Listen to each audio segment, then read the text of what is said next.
오늘 말씀드릴 주제는 판사들의 상식박 재판, 이게 바로 사법농단이다 라는 것입니다.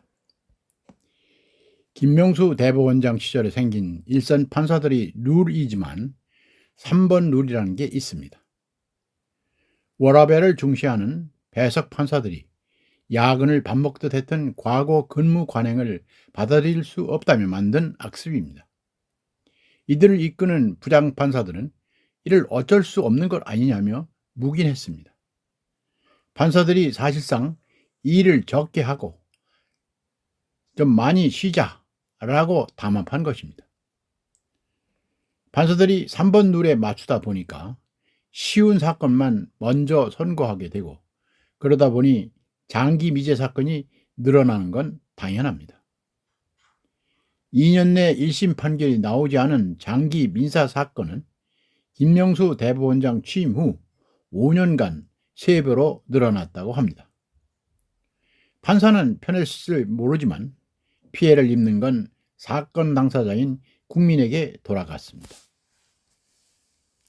정치인들이 형사재판에서는 피의자들이 의도적으로 재판 지연 전략을 쓰는데 재판부가 이를 쉽게 용인하는 경우도 허다했습니다. 예컨대 이재명 더불어민주당 대표와 관련된 사건에서 이 대표는 물론이고 관련 사건의 다른 피의자들도 재판 지연 전략을 쓰고 있었습니다. 그런데 재판부까지 이에 동조하거나 아예 스스로 지연 전략을 쓴다는 의혹을 받는 사례가 많았습니다.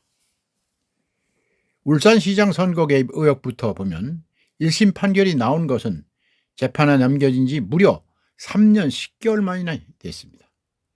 1심 판결이 나올 때까지 문재인 정권이 사건을 덮기 위해 수사와 재판 과정에서 온갖 방해를 해왔기 때문입니다. 그런데 기소 이후에는 당시 김명수 대법원장이 우리법 연구회 출신인 김미리 판사에게 사건을 맡기면서 재판 지연은 시작됐던 것입니다. 김 판사는 15개일이나 공판을 열지 않다가 더 이상 공판을 미룰 수 없게 되자 휴직을 신청했습니다. 그 바람에 송 전 시장은 4년 임기를 무사히 마칠 수 있었습니다. 더욱 황당한 사건은 엊그제 이재명 민주당 대표의 선거법 위반 사건 재판장인 서울중앙지법 형사 34부 강규태 부장판사가 다음 달 법관 정기 인사를 앞두고 갑자기 사표를 낸 사건입니다. 강 판사는 이 대표 재판을 16개월이나 질질 끌다가 선고도 안 한 상태에서 사표를 제출했습니다. 이 때문에 4월 10일 날 치러지는 총선 전 선고는 물 건너 가게 됐습니다. 이 대표의 선거법 위반 여부는 본인의 유무죄는 물론 제1야당에도 엄청난 영향을 미친다는 점에서 더욱 신속한 판결이 요구됐었습니다. 그렇지 않아도 선거법 위반 사건에 대해선 선거법 제270조에 1심을 6개월 내에 반드시 해야 한다고 규정하고 있습니다. 그래서 재판부는 보다 더 신속하게 재판을 진행할 의무가 있는 것입니다.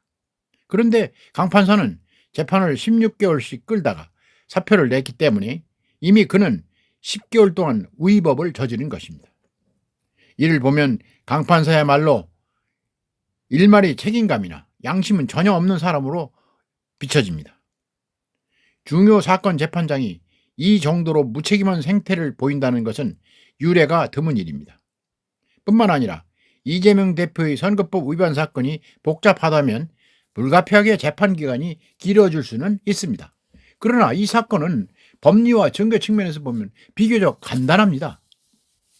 이 대표가 대장동 개발의 핵심 실무자였던 고 김문기 전 성남도시개발공사 개발 1차장을 알았는지, 백현동 토지 용도 4단계 상향 조치가 국토교통부의 협박 때문인지 그 여부를 따지면 되는 것입니다. 그럼에도 불구하고 이 사건은 준비 기일만 자그마치 6개월이 걸렸습니다. 선거법 위반 사건은 일주일에 2번 재판을 여는 게 보통인데 강 판사는 2주일에 1번 심리를 진행했습니다. 작년 8월 이후엔 이 대표의 단식 등을 이유로 재판을 2달 넘게 미뤄주기도 했습니다. 작년 10월엔 또 어떻습니까? 주 1회 재판을 고려해달라는 검찰의 요청이 있었습니다마는 이를 재판부는 받아들이지 않았습니다. 선고를 한다면 이 대표에게 유죄를 내리지 않을 수 없으니 애초부터 선고를 안 내리려고 한 것으로 의심받기에 충분합니다. 이거야말로 사법의 정치와 사법농단이 아니고 무엇이란 말입니까? 더 심각한 문제는 이 재판부 배석 판사 2명도 다음 달에 교체될 가능성이 높다는 점입니다. 통상 형사합의부 재판장은 2년, 배석 판사는 해마다 교체하는 법원 내규 때문이라고 합니다. 그런데 이처럼 재판부가 통째로 바뀌면 재판은 더 지연될 수밖에 없습니다. 더구나 앞으로 이런 일이 더 벌어질 가능성도 높습니다. 재판부가 선고를 못한 상태에서 떠난다는 것은 판사들이 재판하는 척 신용만 하고 선고는 후임 재판부에 떠넘기는 이른바 그들만의 용어인지 모르겠습니다만은 폭탄 돌리기가 곳곳에서 벌어지고 있다는 것을 이야기하는 것입니다. 참으로 한심한 작태가 아닐 수 없습니다. 신임 조희대 대법원장이 신속 공정한 재판을 최우선 과제로 내세우고 있기는 합니다만 김명수 체제에서 빚어진 이런 분위기를 깨지 않는다면 재판 지연은 절대로 해결하기가 어렵습니다. 신속 공정한 그리고 신속 공평한 재판은 헌법이 규정한 판사의 책무입니다. 삼권룰이 있다는 것 자체가 말이 되지 않습니다. 판사들의 근무지 이동 내기도 고쳐야 합니다. 또한 형사 전담 법관을 두는 등 대법원 차원에서 대책을 마련해야 할 것입니다. 판사는 단순한 직업이 아닙니다. 국가를 지탱하는 사법의 중추입니다. 그런 사명감을 우리 판사님들이 가져주길 바랍니다. 오늘은 여기까지입니다. 시청해 주셔서 감사합니다.